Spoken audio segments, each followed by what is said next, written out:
On a connu les chambres de passage, les lendemains qui tenaient dans un sac, les kilomètres et les paysages qui s'effacent quand on regarde en arrière. Puis un matin sans faire de bruit, une clé s'est glissée dans nos vies. Une porte, un jardin, quelques murs et l'envie d'y croire pour de bon. On ne cherchait pas un château, juste un endroit pour poser nos mots.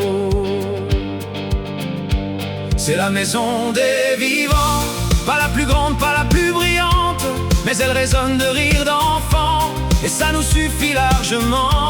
La maison des vivants, avec ses traces de peinture et de temps, ses fenêtres ouvertes au printemps, et nos amis qui passent en riant.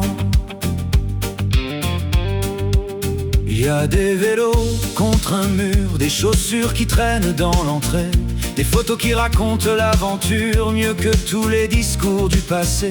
Il y a les repas qui s'éternisent, les projets qu'on remet au lendemain, les coups de main, les improvisations et les gens qu'on aime autour du pain.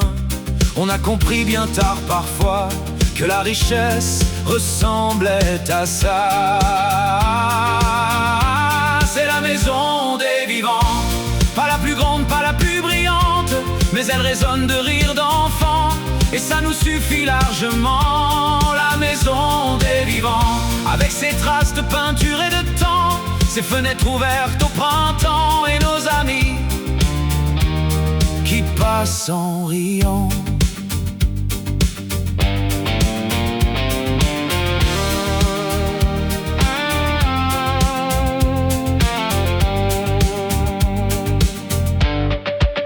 On a laissé dehors les querelles, les vieilles rancœurs et les faux semblants.